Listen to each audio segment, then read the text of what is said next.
Le Seigneur soit avec vous. Évangile de Jésus-Christ selon saint Luc. Gloire à toi, Seigneur.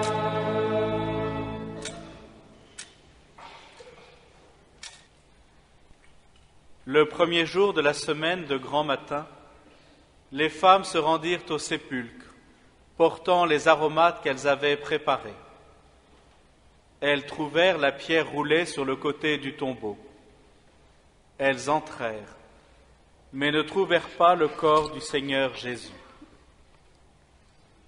Elles ne savaient que penser lorsque deux hommes se présentèrent à elles avec un vêtement éblouissant. Saisies de crainte, elles baissaient le visage vers le sol. Ils leur dirent : « Pourquoi cherchez-vous le vivant parmi les morts ? Il n'est pas ici, il est ressuscité. Rappelez-vous ce qu'il vous a dit quand il était encore en Galilée. Il faut que le Fils de l'homme soit livré aux mains des pécheurs, qu'il soit crucifié, et que le troisième jour, il ressuscite. » Alors, elles se rappelèrent ces paroles. Revenues du tombeau, elles rapportèrent tout cela aux 11 et à tous les autres. C'étaient Marie-Madeleine, Jeanne et Marie, mère de Jacques.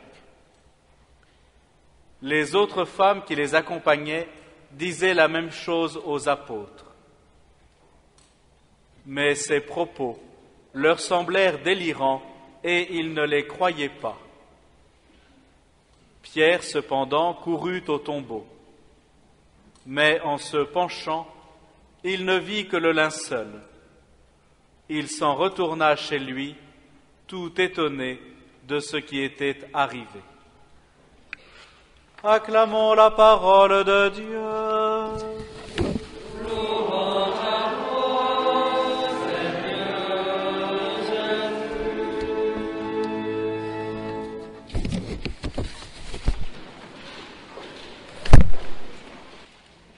Mes bien chers frères, en cette nuit très sainte, avec toute l'Église, nous célébrons dans la joie la résurrection du Christ.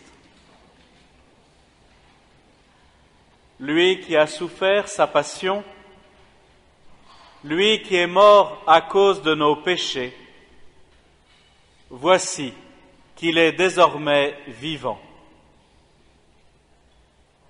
Bien plus, en sa chair ressuscitée, il nous offre la plénitude de la vie même de Dieu.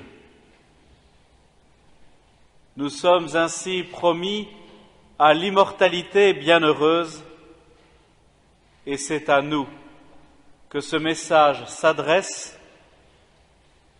Pourquoi cherchez-vous le vivant parmi les morts ?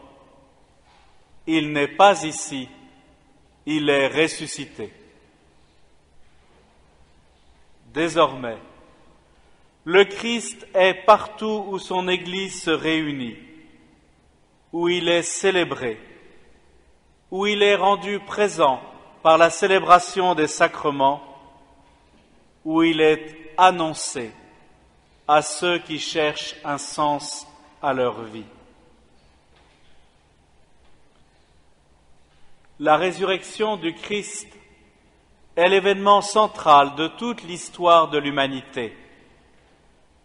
Toute notre vie est comme suspendue à cette vérité fondamentale et nous sommes poussés à vivre désormais dans la lumière et dans la présence du ressuscité. Or, pour chacun d'entre nous, cette vie nouvelle a commencé au jour de notre baptême. Voilà pourquoi, dans quelques instants, nous allons renouveler les promesses de notre baptême, nous allons renoncer à Satan et proclamer notre foi au Dieu vivant et vrai, Père, Fils et Saint-Esprit. Nous allons engager notre vie à la suite du Christ dans l'Église, ce peuple immense et saint qui annonce à l'univers entier les merveilles du salut. Maintenant, le Christ est auprès de son Père et il intercède pour nous.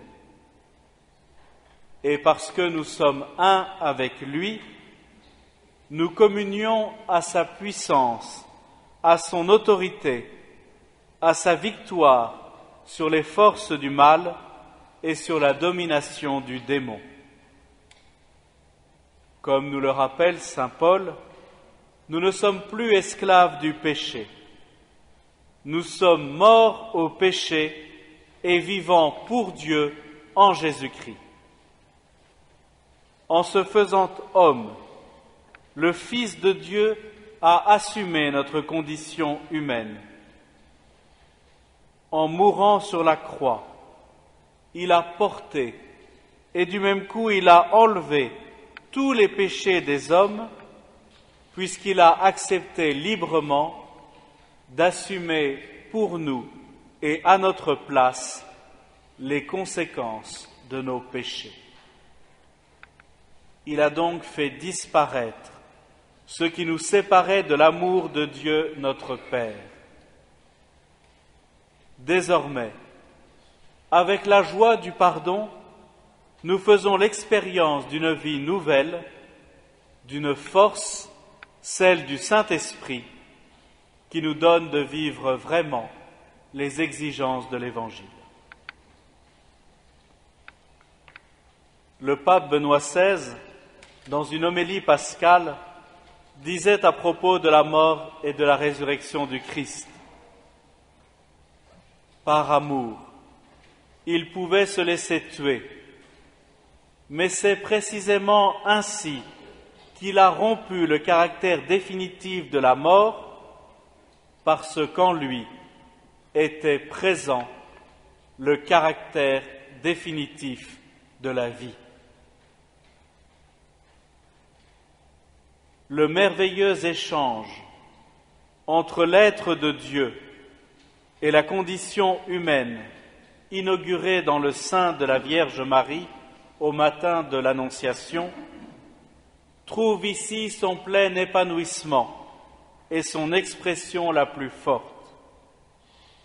Jésus a pris notre mort et il a tué la mort. Il nous donne sa vie, une vie définitive et éternelle.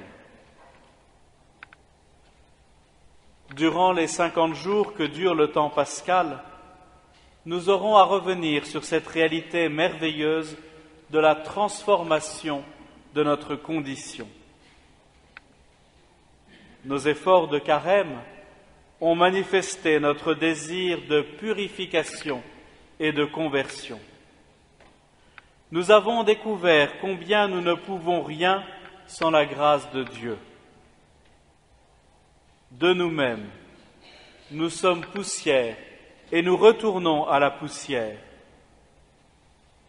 Mais nous avons aussi entendu l'appel de Jésus: convertissez-vous et croyez à la bonne nouvelle.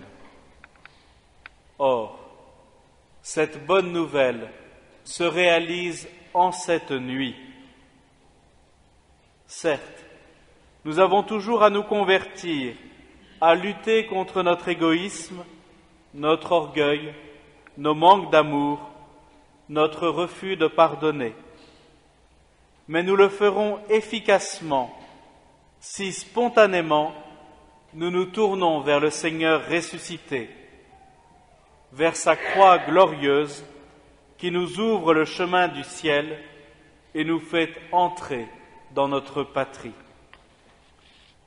Laissons-nous illuminés par la splendeur de la résurrection, laissons-nous revêtir de la gloire du ressuscité écoutons sa parole pleine d'autorité et laissons-nous nous transformer par son esprit.